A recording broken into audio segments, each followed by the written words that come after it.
Nuestra presentación quiere contribuir al tema del debate, agujeros negros y espacios en blanco. En los últimos años se ha llevado a cabo muchísimo trabajo académico sobre el arte oficial en el comunismo, sobre todo con respecto a la vanguardia de los 70 y la evaluación del arte de los 80. Se ha entrado en un mayor detalle sobre el arte y el socialismo, sobre todo la cuestión de la mistificación, que tiene mucho que ver también con los puntos de comunicación entre el arte oficial y no oficial, que se encuentran, se desencuentran, se solapan y hacen que en esa época el arte esté muy mezclado. La neovanguardia del 68 y posterior comparte características con respecto al arte oficial y las estrategias negociadas a través del poder. Teniendo poco territorio artístico, social y político, desarrollaron los artistas una serie de tácticas, desde el arte corporal hasta otros elementos internos, pasando por elementos externos. Por ejemplo, el arte eslovaco a través de Rudolf Sekera es uno de los que hablaba de la libertad no libre. Los artistas de la neovanguardia intentaban escapar el control a través de la experimentación artística, por ejemplo, en una iglesia abandonada en el lago Balatón. En Hungría se inventaban nuevas formas para complicar los nexos entre arte oficial y no oficial. El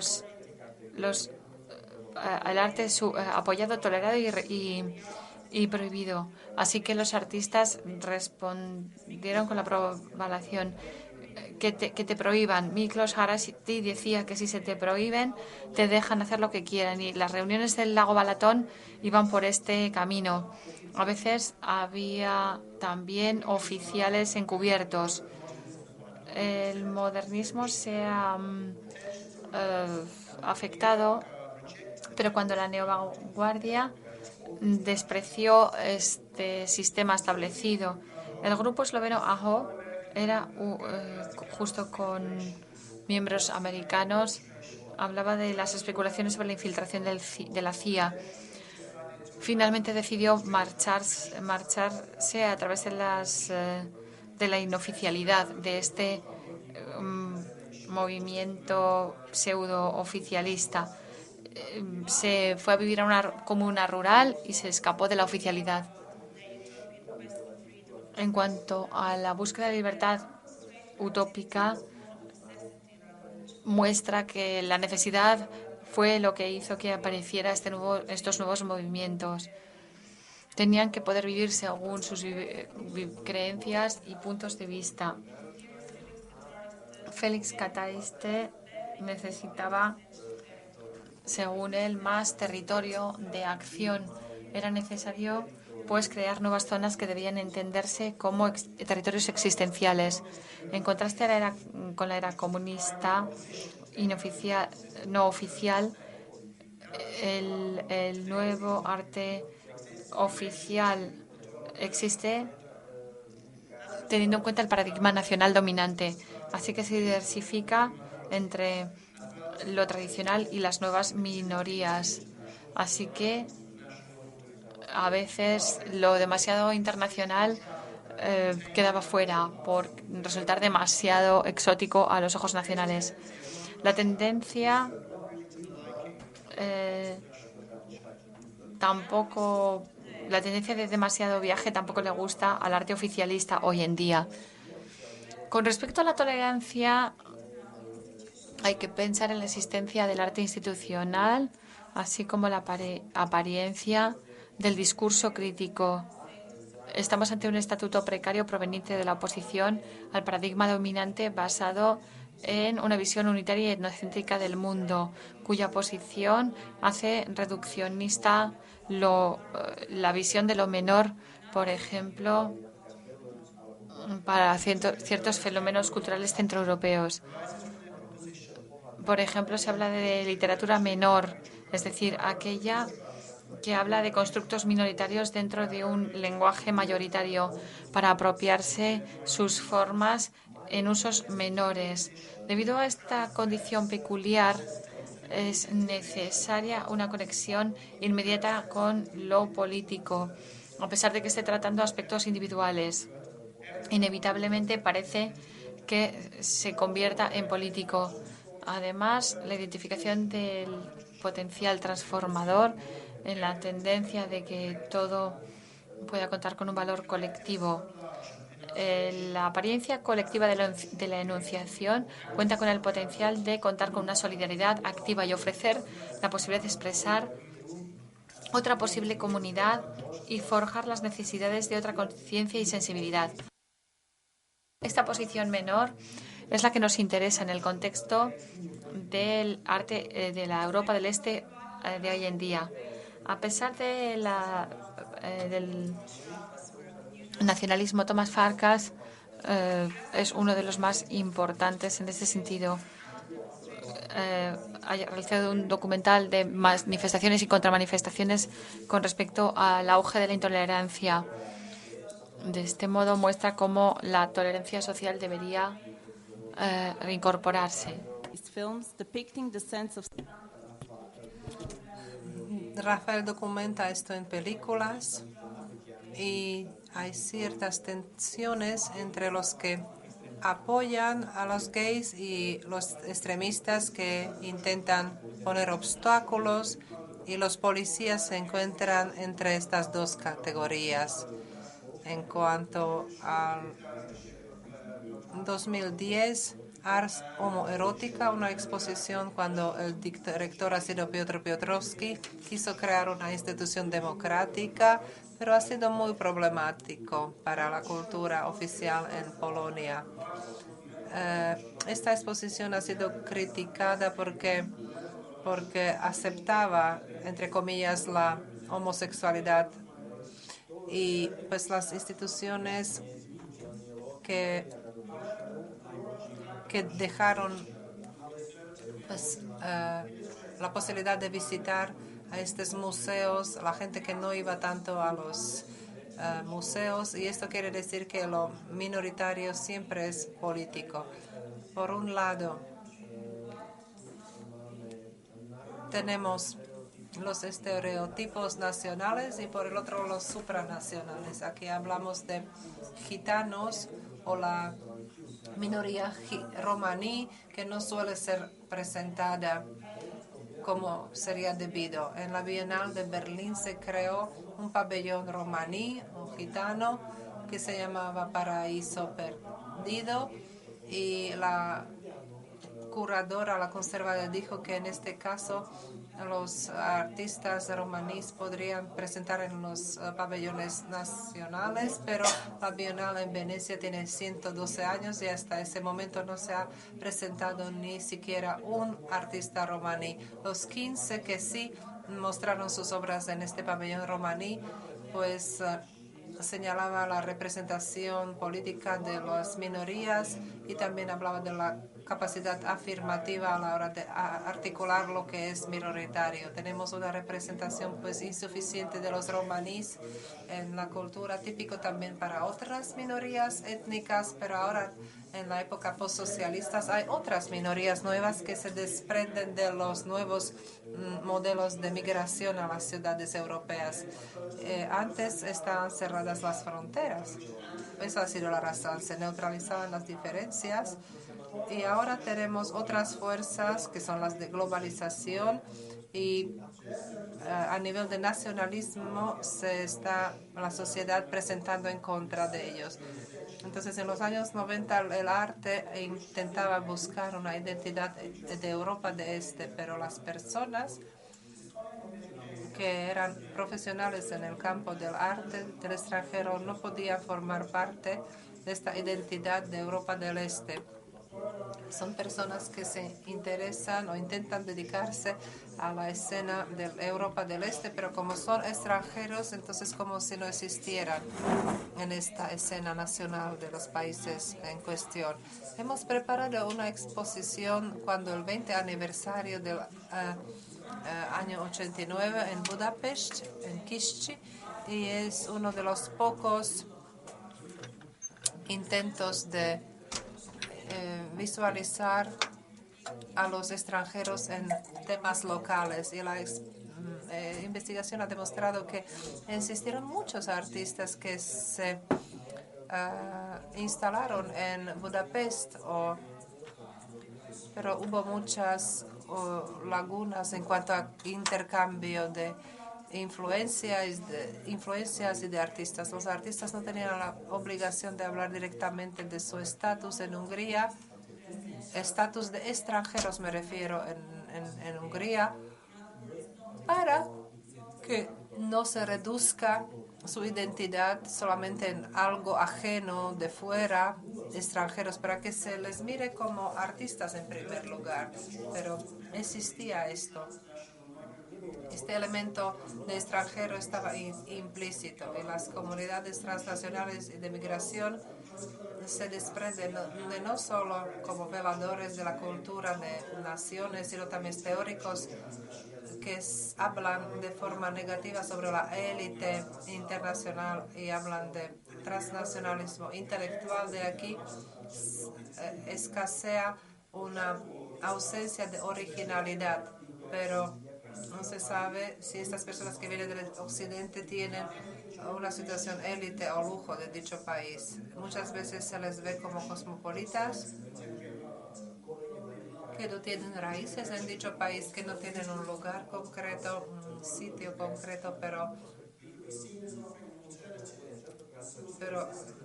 tiene que ver mucho el futuro con estos cosmopolitas arraigados, que puede ser alternativa en contra de lo que ya está asimilado. Muchos trabajan también en el país de origen y tienen ciertas carreras y se perciben como alguien que no asentó raíces, por eso no cumplen las jerarquías locales.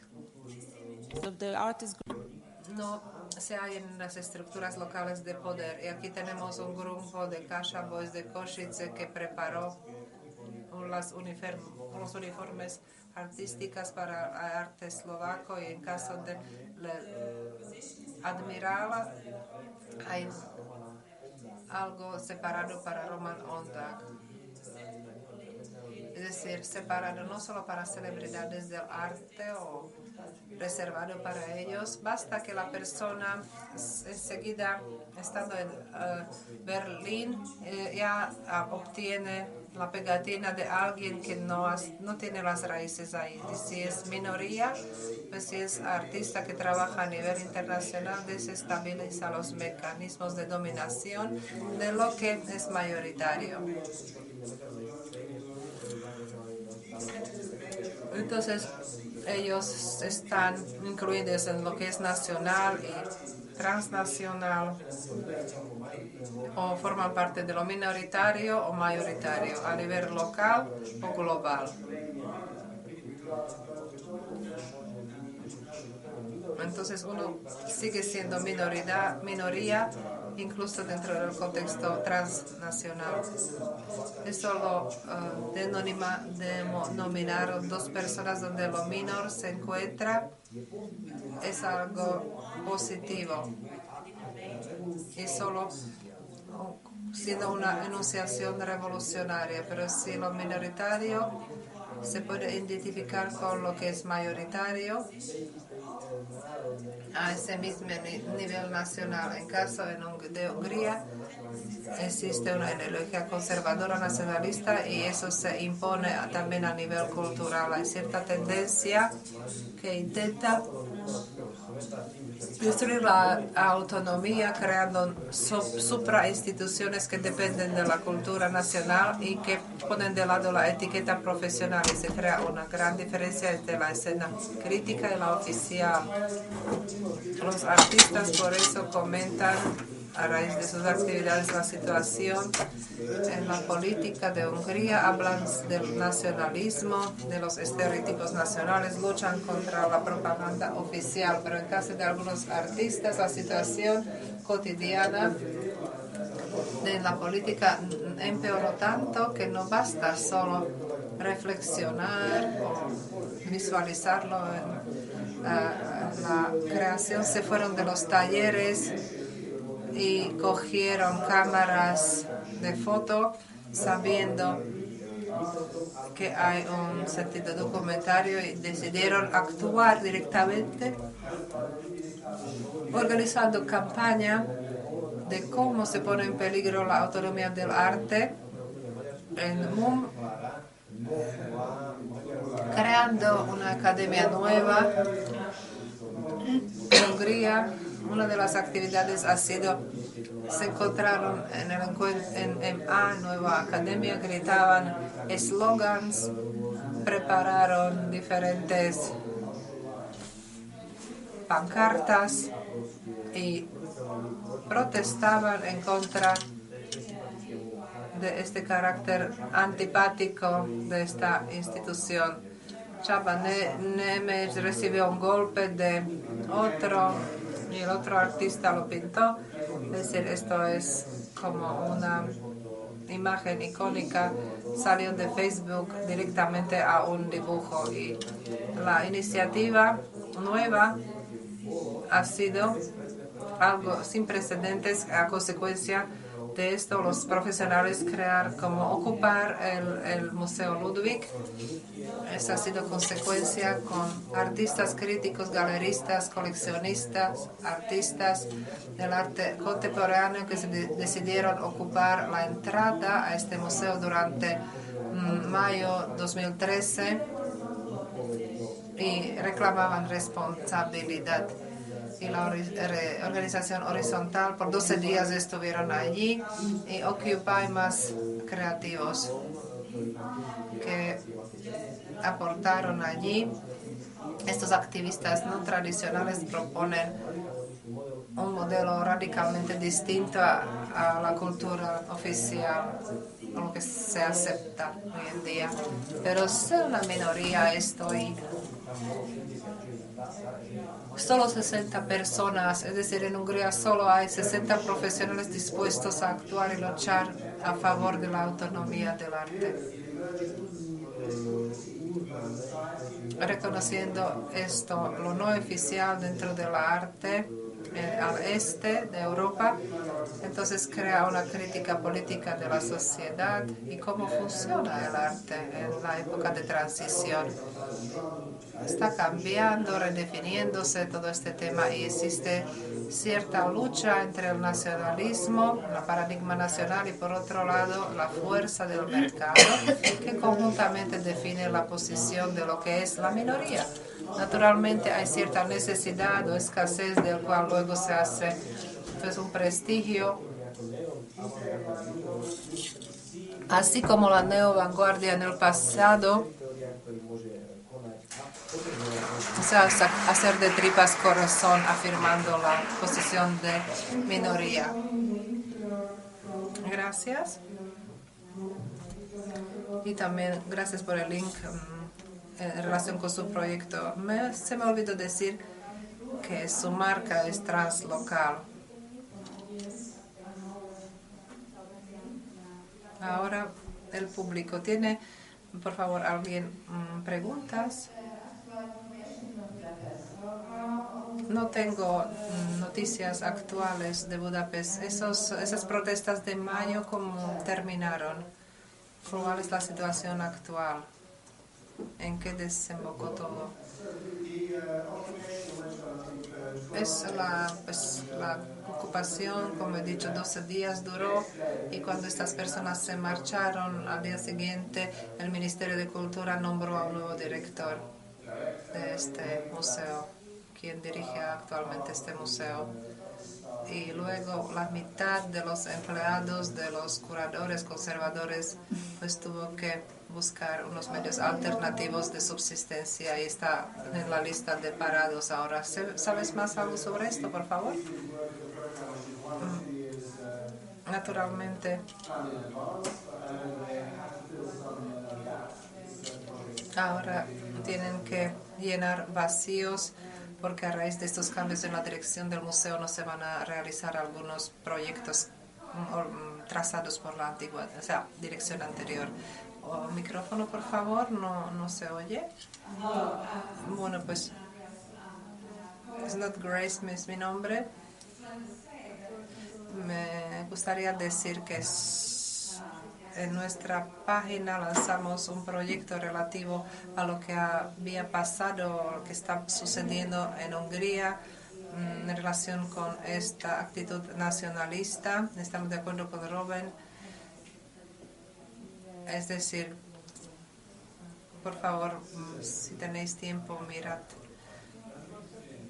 Yo tengo una cuestión más abstracta quizá, pero el público y los receptores de estas intervenciones, ustedes ambos dos, los digo ambos, desde el punto de vista teórico, hablaron de una forma muy fundada sobre la literatura minoritaria, este género que podría aplicarse en otras zonas, otros campos, estos públicos, disciplinas posibles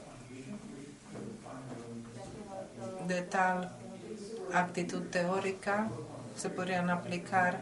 Si esto fuese una conferencia sobre la teoría postcolonial, creo que esta intervención podría ser como una forma crítica interesante de percepción no solo de literatura, sino también de la situación postcolonial. Sin embargo, no estoy seguro de qué forma tal actitud, la que ustedes acaban de presentar, puede desarrollar de cara al futuro. ¿Qué es lo que sería un foro ideal para el futuro? Pues una parte integrante del contexto es que es un congreso de los críticos de arte. En la intervención he dicho que es una reacción ante el tema indicado por los organizadores, agujeros negros y todo este mecanismo que se está lanzando en relación con el arte proveniente de Europa Oriental. El debate se desprende de nuestra labor y de la forma de cómo nosotros entendemos, percibimos el arte oriental europeo. Intentamos estudiarlo e introducir a la práctica. Forma parte del debate que se está desarrollando actualmente sobre estas cuestiones, es decir, nuestro trabajo, ponencia, yo creo que se enmarca en lo que el señor Petrovsky intentó plasmar el primer día. Sí, nosotros quisimos señalar el carácter de marginalización en cuanto al estudio del arte oriental. Aquí se habla mucho del tema nacional, pero quisimos hablar de forma más compleja sobre este tema. Los territorios existenciales, la noción que hemos trazado, donde los artistas buscan sus territorios en este nuevo territorio global, pero a la hora de usar minorías, esta palabra minor, esto tiene que ver con el fenómeno de estudio de la forma de pensar de Kafka y después lo nacional, no nacional, oficial, no oficial. Esto nos ha servido de gran ayuda. Igual esto sería un buen camino por donde seguir. De las diferentes formas de lo no oficial y articular esto en el tema de minoritario, es decir, forma de colectivismo, expresar el colectivismo dentro de lo que es arte no oficial y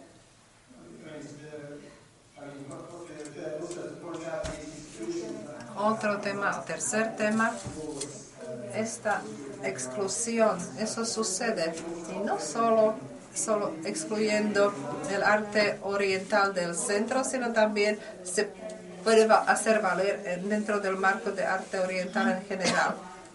No queremos usar esto de minoritario y mayoritario. Tengo micrófono, pero ustedes respondieron ya a mi pregunta. Yo quise preguntar sobre lo nuevo, no oficial, que tiene que ver exclusivamente con Europa del Este. Yo dudo que estamos hablando solo de esta región. ¿Cómo lo perciben? Ya que trabajamos como expertos para investigar el arte de la época socialista, pensamos que es algo emblemático porque las zonas libres que creaban por sí solos los artistas, pues esas horribles condiciones donde tenían que actuar, encontraron ese espacio para poder crear. Y esta herencia del socialismo podría plasmarse en el arte global, es decir, para que aprovechen esta posibilidad de crear nuevos territorios extraoficiales para que intenten el arte actual, moderno y el sistema de mercados, pues presionarlos en esta dirección. Lo extra o no oficial puede ser problema, pero yo creo que es algo que está muy presente a la hora de mirar en Hungría, por ejemplo, allí se ve de una forma muy flagrante.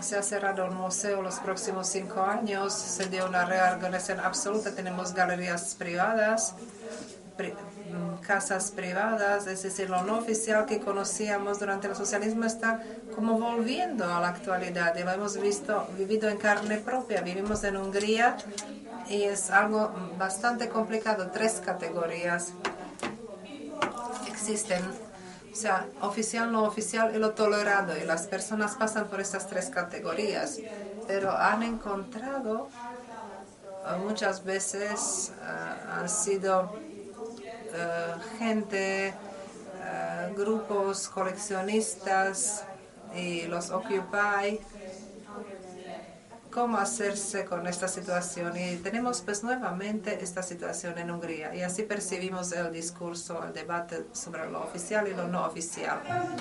Sí, con respecto a lo de menor, ¿lo acuñan para ustedes mismos? No. Esto se utiliza ya para la literatura menor, o sea, es un término ya acuñado. Se utiliza en estudios literarios para hablar de una situación como la que me aprecia. Dice menor también como, bueno, podría utilizarse también en un sentido como el de la minería, dice la interviniente. ¿Se piensa usted que es posible que para la historia del arte se puede utilizar para la evolución del arte como dentro de un enfoque más creativo fuera de un posible profesionalismo? Sí, cuando hablamos de la profesión artística,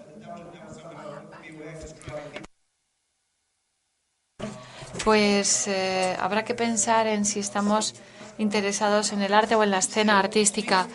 No. Yo lo que digo es que un artista tendría que poder también vivir de ello. No estoy hablando ahora de Hungría únicamente. Yo creo que es algo que debería también tenerse en cuenta con respecto a la estructura de las instituciones artísticas en sí mismas, en el este de Europa. Es decir, estamos ante un nuevo ciclo en el que hay quien utiliza otros posibles recursos, tiene que salir al espacio exterior a buscar nuevas fuentes de financiación. No sé si estos derroteros son los que deben o no seguirse. Me gustaría centrarme en un punto con respecto a la observación que he podido realizar en esta misma conferencia. En esta parte de Europa existe una idea nacionalista muy envenenadora, es decir, cualquier artista o crítico de arte, el que sea, el arte ucraniano, el arte eslovaco, el arte checo, va a acabar presentándose de forma artificial, porque es que hay una interrelación ahí. Así que me gusta mucho lo que ustedes decían. Me gustaría pues felicitarles. Gracias.